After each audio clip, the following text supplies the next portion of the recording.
A experiência pentecostal existe. Este é mais um episódio do A Bíblia Responde.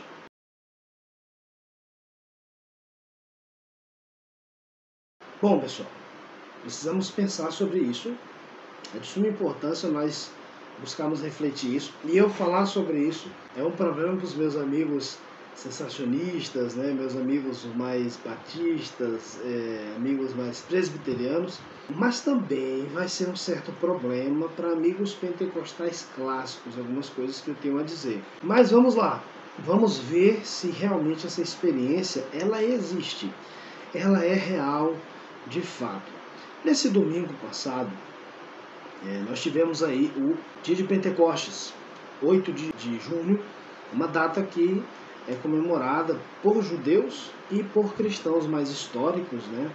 O dia de Pentecostes, marcando aí o momento em que o Espírito desce sobre a igreja. Mas de onde vem essa expressão pentecostal, né?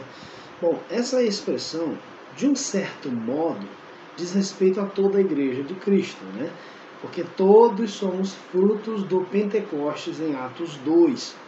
No entanto, de uma forma mais histórica, sociológica, tentando marcar isso no tempo, no corredor histórico da igreja, essa expressão pentecostal ela surge depois de um avivamento que ocorreu, que ficou conhecido como o avivamento da Rua Azusa nos Estados Unidos, onde pessoas começaram a buscar por poder espiritual, com uma ênfase muito voltada para a santidade e para a missão. Então, estas eram as ênfases do movimento pentecostal original. Santidade, renúncia, poder contra o pecado, poder contra as trevas, poder contra o mal, resistência às trevas e avanço do reino, pregação do evangelho com eficácia e com poder.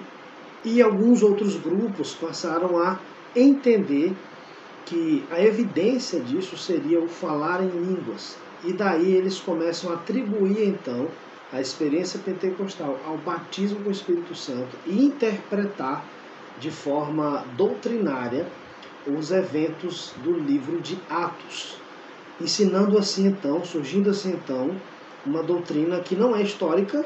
Nós não conseguimos perceber essa doutrina no decorrer da história da igreja, mas eles começam a entender da seguinte maneira: você é habitado pelo Espírito Santo quando você se converte, mas depois você precisa ser cheio do Espírito, ser revestido de poder, ser batizado com o Espírito, e a evidência inicial disso é o falar em línguas. Isto aqui vai ficar para um outro vídeo. Eu vou fazer um vídeo, ou talvez uma sequência de vídeos, sobre o batismo com o Espírito Santo e tentar mostrar que essa visão está errada. Não é bem assim. Esta explicação pentecostal está equivocada. Agora, prestem bem atenção, amigos e irmãos reformados. Não é porque uma explicação de uma experiência esteja errada que a experiência não seja verdadeira. Esse é um primeiro ponto muito importante. Não é porque a maneira como eu compreendo a minha experiência é equivocada, faz então da minha experiência um equívoco também. Porque nós precisamos entender que os frutos da experiência pentecostal são pelo menos algo que precisa chamar a minha atenção. Porque depois do avivamento da Rua Azusa, do movimento pentecostal, a igreja se espalhou, sabe, em vários lugares. A igreja ela meio que tinha dado uma estancada no decorrer do avanço dela, e de repente a igreja tem um boom de crescimento a nível mundial, e isso tem a ver, isso está ligado diretamente ao movimento pentecostal. Então houve frutos dignos, biblicamente dignos, deste movimento, apesar das falhas teológicas, que inclusive foi uma resposta radical ao liberalismo que estava surgindo no meio reformado. De maneira que os pentecostais originais começaram a associar o estudo da teologia com o liberalismo teológico, com carnalidade e pecado. Ok, mas biblicamente então, é possível se viver uma experiência com o Espírito, uma experiência espiritual, uma experiência de infusão de poder, de recebimento de uma espécie de poder, de um impulso, de uma capacitação sobrenatural do Espírito Santo? Olha, isso é possível. Isso é muito possível. Em primeiro lugar, nós temos o livro de Atos, que não. O livro de Atos não é um livro doutrinariamente normativo. Os escritos doutrinariamente normativos são as epístolas, né? O Evangelho é a base doutrinária, mas que é explicada e esmiuçada por Paulo e os outros apóstolos, Pedro e João, escritores das cartas. Mas Atos é uma narrativa histórica da igreja. Uma narrativa histórica da igreja.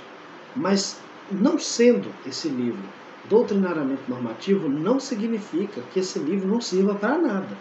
O livro de Atos é um livro também de princípios. Aquelas histórias narradas trazem para nós princípios importantes sobre a igreja e o Espírito Santo. E um desses princípios, o princípio central ali do livro de Atos, é de que a igreja precisa do poder do Espírito para poder avançar o reino. Sem poder do Espírito não é possível o avanço do reino. Então, a partir desse princípio, nós podemos entender que é possível nós sermos cheios do Espírito Santo, em um sentido de sermos completamente guiados, né, no sentido de frutificarmos esse enchimento, mas também no sentido de sermos capacitados sobrenaturalmente para um serviço específico, uma missão específica, uma missão emergente. Então é possível que Deus queira que você faça algo e você naquele momento é cheio do Espírito Santo, sabe? Poderosamente, intensamente. Uma experiência de avivamento pessoal ou coletivo em uma igreja. Então, o Pentecoste foi um evento único, ou seja, o que aconteceu em Atos 2 não vai se repetir em termos de sinais, aquilo tudo que aconteceu. Por quê? Porque o propósito ali era realmente mostrar que o Espírito Santo havia chegado. Mas no mesmo livro nós vemos que outros igualmente foram cheios do Espírito Santo, também sinalizando que a salvação era para judeus, gentios e samaritanos também. E quando a gente chega, por exemplo, em Efésios 5:8, o apóstolo Paulo, ele nos diz algo interessante. Ele diz: "E não vos embriagueis com vinho, em que há contenda, mas enchei-vos do Espírito Santo." É interessante que essa mesma expressão, enchei-vos do Espírito Santo, é a mesma expressão no grego que está lá em Atos 2, que é eplestesan apantes pneumatos.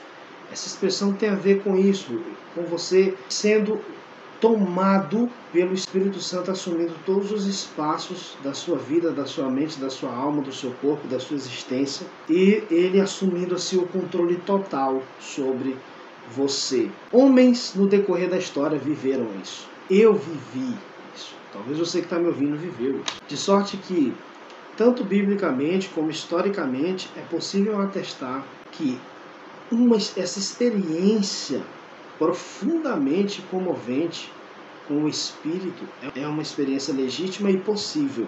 Pentecostais clássicos erram quando tentam explicar essa experiência e atribuir essa experiência de forma doutrinária, teológica e sistemática ao batismo com o Espírito Santo. Mas isso não significa que a experiência pentecostal seja uma farsa ou ela não exista. Por quê?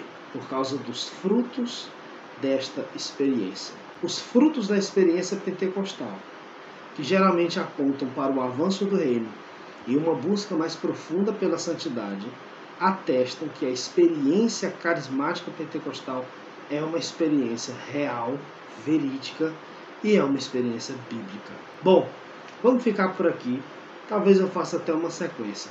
Talvez nesse vídeo os pentecostais vão gostar mais de mim, mas no próximo vídeo talvez serão os reformados que vão gostar mais de mim, porque a gente vai olhar outro ângulo e tentar corrigir algumas coisas. Bom, meu irmão, minha irmã, ajude esse canal a crescer. Se você acha que faz sentido isso aqui, se inscreva nesse canal, curta os vídeos, comente, bote aí nos comentários, compartilhe isso com outras pessoas e vamos ajudar esse canal a crescer, tá bom? Deus te abençoe e seja cheio do Espírito Santo.